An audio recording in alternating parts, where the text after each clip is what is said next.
Use करते हैं घर पे, दुकान का यूज़ तो नहीं करते। यानी पूरे घर को बनाते बनाते ना 20-30 साल लगे होंगे। भी देवता को मानते हैं तो हम ना इन चीज़ों को भी मानते हैं, क्योंकि जब हम और बुढ़ी जी ना इमोशनल हो रही है, हमसे ना इसको पी रही है, इस पर ना दवाई ब्लॉगिंग करना बहुत ज़्यादा टफ है। घर का काम तो हो ही जाता है, ब्लॉगिंग की जो बहू है ना वो तो यही चाहती है कि कब मेरी सास मरे और कब हम शहरों की तरफ घूम। किसी ने बड़े कमाल की बात की है कि जब आपको कोई समझ नहीं रहा हो तो खामोश रहना ही बेहतर है, क्योंकि बहस बातों को बिगाड़ देती है। तो हेलो गाइस, सबसे पहले आप सबको मेरा प्यार भरा नमस्ते। स्वागत है आप सभी लोगों का देवभूमि उत्तराखंड के इन हसीन वादियों में।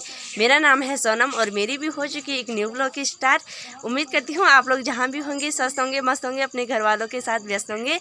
और आज के मौसम की बात की जाए तो बहुत प्यारी धूप आ रखी है। तो पहले आप लोगों को आज का मौसम दिखाती हूँ।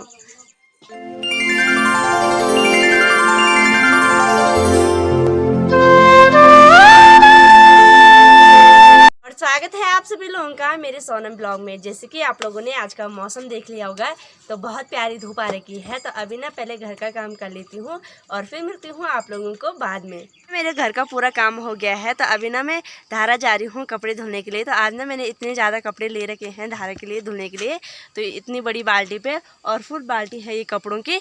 तो पहले ना धारा ले चलती हूँ आप लोगों को, तो वहीं धारा आप लोगों को सीधा मिलूँगी। अब हम पहुंच चुके हैं धारा पे। तो धारा पे ना कोई भी नहीं है, मैं है और मेरी चाची की लड़की मानसी है।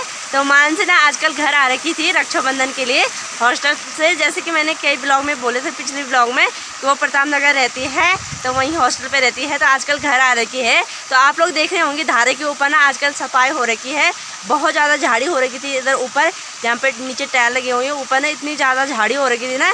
तो मैंने पिछली ब्लॉग में बोला था कि गुण संस्था वाले आ रखे हमारे यहाँ, तो उन्होंने नहीं ये सफाई कराई यहाँ धारे के ऊपर की भी। इतनी भयंकर झाड़ी हो रखी थी ना, बहुत ज़्यादा झाड़ी हो रखी थी। तो जिन्होंने ना जिन महिलाओं ने गुण संस्था में काम किया ना, तो उन्होंने ना यहाँ की सफाई भी की सारी जगह की, और इधर रास्ते की सफाई भी कर रखी है।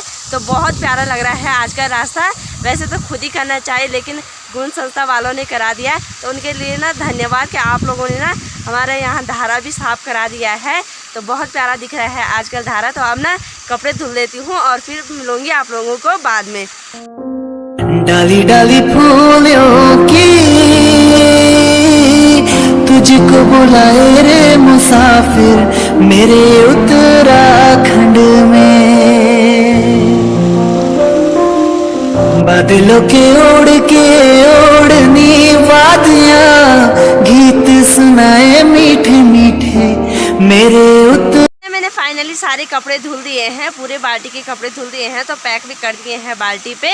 तो मेरे साथ जो मानसी आ रखी थी आगे से, मैं उसके भी लेके आ रखी थी कपड़े, तो वो ना चली गई है। उसके ना कम कपड़े थे, तो मेरे ना बहुत ज़्यादा कपड़े थे आज, इस वजह से ना बहुत ज़्यादा लेट हो गए हैं। तो इतने कपड़ों को धुलते धुलते ना मुझे पूरे 3 घंटे लगे आज, बहुत गंदे हो रखे थे। तो अब ना घर को जाते हैं, तो सीधा मिलेंगे आप लोगों को घर पे। घर को भी आ गई हूँ, तो कपड़े ना सुखाने डाल दिए हैं। तो अब ना खाना खाते हैं और उसके बाद ना सिलाई करते हैं।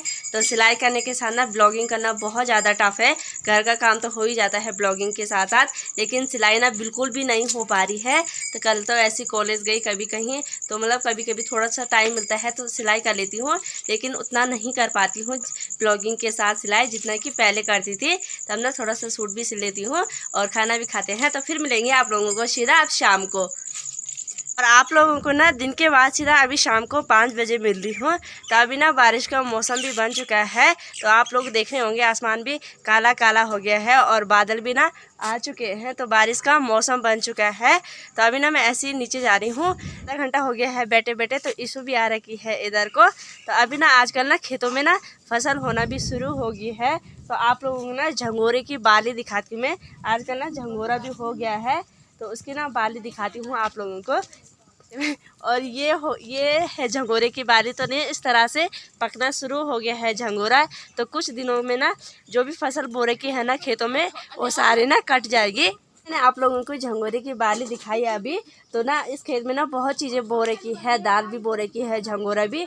और जो हम ना झाड़ू यूज़ करते हैं घर पे, दुकान का यूज़ तो नहीं करते हैं, लेकिन घर पे ना घर के जो खेतों का झाड़ू रहता है ना, तो उसका करते हैं। तो आप लोग इसको देख रहे होंगे, ये लंबी सी पौध है जो ये ना झाड़ू की है, तो आप लोग देख रहे होंगे। वैसे तो ऐसे में साफ नहीं दिख रहा है, बहुत लंबा है ये। तो बैक कैमरा करके आप लोगों को दिखाती हूँ किस तरह की ये झाड़ू है। झाड़ू तो इतना लंबा है ये, आप लोग देख ही सकते हैं। तो इसे ना आधा आधा काट देते हैं और फिर घर के लिए यूज़ करने के लिए बनाते हैं इस झाड़ू को। और इस खेत में ना कई बो रखे हैं, आप लोग देख ही सकते हैं, सारी जगह बो रखे हैं ये झाड़ू। तो ये है, इतनी लंबी लंबी पौध होती है इस झाड़ू की।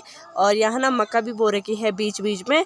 तो मक्का की पौध और ये झाड़ू की पौध ना थोड़ा सेम लग रही है, लेकिन ऊपर से ना जो मक्का की पौध होगी वो ना ऐसे ढल रखी है, और जो झाड़ू की पौध होगी वो एकदम से खड़ी हो रखी है। तो आप लोग देख ही सकते हैं। शाम के टाइम ना बूढ़ी जी के घर पे आ रखी हूँ। तो आजकल ना बारिश नहीं हो रही थी, तो बूढ़ी जी ने बोला आगे समय कि मैं ना आगे समय से ना पवाड़ा बोल रही हूँ। तो हमारे पुराने ज़माने में ना जब बारिश नहीं होती थी ना, तो ऐसे जो बूढ़े इंसान रहते ना, तो वो पवाड़ा बोलते थे। तो उसके वजह से ना बारिश हो जाती थी। तो आजकल ना कई दिनों से बारिश नहीं हो रही थी, तो बूढ़ी जी ना कल से पवाड़ा बोली थी। तो आज ना बारिश होना शुरू हो गई है। तो ये आप देख ही सकते हैं। तो अभी ना बारिश हो रही है, ये देखो। और बहुत दिनों बाद ना आज बारिश हो रही है। तो अभी ना बूढ़ी आप लोगों को ना सुनाएगी कैसे बूढ़ी ना कल से पवाड़ा बोली थी। तो बोलो बूढ़ी। बड़ा पानी डालो तो देखा तू बड़ा पानी डालो तो देखा गए बाची तीसा बोली ले गए बाची तीसा बोली का चमड़ा तो की जालो तू बड़ा पानी डालो बोली का गए बाची तीसा बोली ले गए बाची तीसा बोली जुरपता पानी ल्याली सोदी का जुरपता पानी ल्याली सोदी का बिन सेना पानी लिया दो सोदी का बिन सेना पानी। ना बूढ़ी को ना पवाड़ा बोलते बोलते ना तो सांस लग गया है। तो बूढ़ी ना इस पंप से ना इसको पी रही है, इस पे ना दवाई भर रखी है, तो पी रही है बूढ़ी इसको। अच्छा, तो बूढ़ी को ना श्वास लग जाता है जल्दी से, तो इसलिए ना बूढ़ी को ना वो अपने पास संभाल के रख रखा है। और जब भी श्वास लगता है ना, तो बूढ़ी उसे ना मुंह में रख देती है, तब उससे ना श्वास नहीं होता है ना बूढ़ी। ऐसे ना बूढ़ी जी ने ना पवाड़े गाए, तो ऐसे ना बहुत ज़्यादा बारिश होना शुरू हो गई है। तो पहले ना थोड़ा बहुत हो रही थी, तो अभी ना बहुत ज़्यादा बारिश हो रही है। तो आप लोग देख ही सकते हैं। तो पहले के ज़माने ना जब बारिश नहीं होती थी ना, तो उस टाइम ना ऐसे पवाड़े बोलते थे और दिया देते थे कि बारिश हो जाए। तो आजकल तो ऐसे ही पता चल जाता है कल बारिश है कि नहीं है, लेकिन पहले के ज़माने के ना दिए देते थे और ऐसे पवाड़े बोलते थे, तो तुरंत उसके बाद ना बारिश हो जाती थी, कल परसों 2 दिन के बीच में। तो आजकल तो मौसम विभाग हर चीज़ ये बता देता है कि कब बारिश है कब नहीं है। ये ना आप लोगों को जो बूढ़े लोगों का ये मकान है ना, बहुत पुराना मकान है और इसमें ना डिज़ाइनिंग भी ना बहुत प्यारी हो रखी है। तो बूढ़ी ने इस मकान के बारे में आप लोगों को बताएगी। वैसे तो गांव में ऐसे मकान आप देखने को नहीं मिलते हैं, लेकिन जो आप लोग देख रहे होंगे ये मकान में ना डिज़ाइनिंग भी बहुत प्यारी हो रखी है। और पहले ज़माने ना इतने प्यारे प्यारे मकान होते थे। तो बूढ़ी से पूछते हैं, कभी बनाए बूढ़ी तुमने मकान? 4 साल भैया मुकमा रोन देवा जाए बाबू वो क्या वो घट खानी साबल ताजा आया 50-60 साल भैया पुराना मकान बाबा भूखा पेट में साबल हारे भूखा पेट पटारे हारे।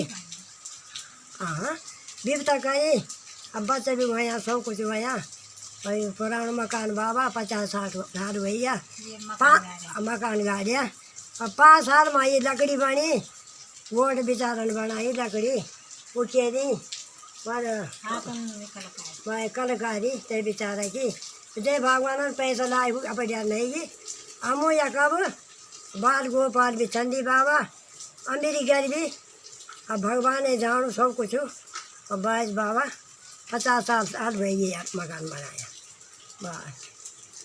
और जैसे कि ना आप लोगों को बुड्ढी ने बताया कि इस मकान को ना 50-60 साल हो गए हैं और इस पे आप लोग देख रहे होंगे तो डिज़ाइनिंग ना बहुत प्यारी हो रखी है। तो जो ये लकड़ी है ना मात्र इसमें ना 5 साल लगे बल बनाते बनाते। इन लकड़ियों को आप लोग देख रहे होंगे जितनी भी लकड़ी ऐसे खंभे बने हैं ना तो इन्हें बनाते ना 5 साल लगे हैं और लगेंगे इस वजह से ना क्योंकि पहले के ज़माने में कुछ भी मशीनें नहीं हुआ करती थी।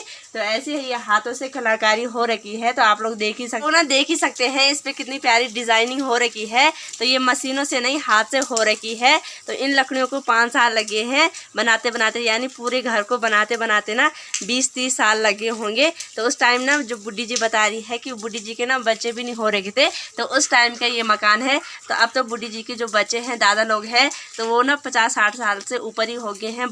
जो बड़े वाले दादा है तो उनसे पहले का ये मकान है और बहुत पुराना। और बुड्ढी बोली है कि पहले के ज़माने ना खाना भी नहीं खाते थे। तो जो ये पटाल आप लोग देख रहे होंगे, ये पटाल जो नीचे पत्थर लगे हुए हैं तो इन्हें ना बुड्ढी लोग अपने ना पीठ पे लेके आते थे बिना मतलब खाए पिए। सुबह उठ के ना बहुत दूर से यानी 10 किलोमीटर दूर से या 15 किलोमीटर दूर से बुड्ढी लोग वहाँ से लेके आते थे बिना भूखे पेट। पहले के ज़माने के लोग ना इतने संघर्षी होते थे। तो बुड्ढी ना इमोशनल भी हो रही है। बुड्ढी रोने के लगी है क्यों बुड्ढी? तो बुड्ढी ना इमोशनल भी हो रही है अपने मकान को। जैसे मैं बोल रही हूँ ना कि 50-60 साल लगे हैं तो बुड्ढी जी ना इमोशनल हो रही है। और बुड्ढी जी ना इमोशनल हो रही है कि बुड्ढी जी को ना याद आ रही है कि जो मकान बुड्ढी जी ने ना अपनी मेहनत से बनाए हैं, अपनी पीठ पे हर एक पत्थर लेके आ रखा है। अच्छा, और बुड्ढी जी बोली है जो बुड्ढा जी थे ना तो उन्होंने वो मकान बनाया तो इसलिए ना बुड्ढी थोड़ा इमोशनल हो रही है बुड्ढा जी की याद में। तो बुड्ढी तो चुप रहो। ने बुड्ढी को पूछा कि बुड्ढी क्यों इमोशनल हुई तो बुड्ढी बता रही है कि उनकी जो सास थी ना उनकी याद भी आ रही है और बुड्ढा जी की याद भी आ रही है। तो जो बुड्ढी की सास थी ना वो भी बहुत अच्छी थी, उन्होंने भी बल ये मकान बनाया। तो आजकल की जो बहू है ना वो तो यही चाहती है कि कब मेरी सास मरे और कब हम शहरों की तरफ घूमें। तो बुड्ढी जी ना पुराने ज़माने के लोग ऐसे होते हैं। अभी भी ना बुड्ढी मतलब बुड्ढी की खुद की भी बहू हो गई है, नाती की भी बहू हो गई है, फिर भी अपनी सास को ना मिस करी है, याद करी है, अपनी सास के लिए रो रही है कि इसलिए है ना बुड्ढी। तो अपनी सास को भी ना बुड्ढी बहुत ज़्यादा याद कर रही है। हमें यहाँ पे 1 घंटा हो गया है बैठे बैठे तो अभी ना बारिश भी रुक गई है। तो अब ना मैं घर को जाती हूँ। आप लोग सोच रहे होंगे कि बुड्ढी के पवाड़े से कैसे बारिश हो सकती है। तो जब हम ना देवभूमि उत्तराखंड में रह रहे हैं तो जब हम देवी देवता को मानते हैं तो हम ना इन चीज़ों को भी मानते हैं क्योंकि जब हमारे बुजुर्ग ये चीज़ करके आए हैं तो हमें भी ना वो चीज़ फॉलो करना चाहिए। या हमें ऐसा नहीं कहना चाहिए कि अंधविश्वास है। जब हम देवी देवता या हर चीज़ को मानते हैं देवभूमि उत्तराखंड को में तो ये चीज़ भी हमें ना माननी ज़रूरी है क्योंकि जब हमारे बुजुर्ग ये चीज़ करके आए हैं तो हमें भी ये चीज़ फॉलो करनी चाहिए। अभी ना मैं घर को भी आ गई हूँ। तो आप लोग देख ही सकते हैं बारिश कितनी ज़्यादा हुई, छत ना गीला गीला हो रखा है। तो अभी ना बारिश नहीं हो रही है तो आगे समय ना बहुत ज़्यादा बारिश हुई। तो सही में कहते हैं कहावत पुराने ज़माने की, जब ना बुजुर्ग ऐसे पवाड़े या कुछ दिया वगैरह देते हैं ना तो ज़रूर ना बारिश होती है। तो आजकल ना कुछ दिनों से बारिश नहीं हो रही थी तो बुड्ढी ने पवाड़ा सुनाई तो बारिश ना उसके बाद तुरंत हो गई थी। तो बुड्ढी बता रही थी कि ना कल शाम से बुड्ढी ना पवाड़ा बोल रही थी तो आज ना पक्का बारिश हो गई थी। तो मतलब यही होती है पुराने ज़माने के बुजुर्गों की खासियत बात, उन्हें ना हर चीज़ का पता रहता है कि कैसे बारिश होगी। तो उन्होंने पवाड़ा बोला तो उसके वजह से ना बारिश हो गई थी। तो जब भी ना आप लोग वीडियो देखते हैं तो प्लीज़ मेरा सपोर्ट कीजिए, मेरे चैनल को सब्सक्राइब कीजिएगा और शेयर करें अपने दोस्तों के साथ ताकि वो भी देख सके मेरी वीडियो को। तो इस वीडियो को ना यहीं पे क्लोज करती हूँ। उम्मीद करती हूँ आप लोगों को वीडियो पसंद आए हो तो लाइक करना, कमेंट करना, शेयर करना अपने दोस्तों के साथ। मैं सोनम कन्याल मिलती हूँ आप लोगों को एक नेक्स्ट इंटरेस्टिंग वीडियो में। तब तक लिए जय हिंद, जय भारत, जय देवभूमि उत्तराखंड। Bye bye.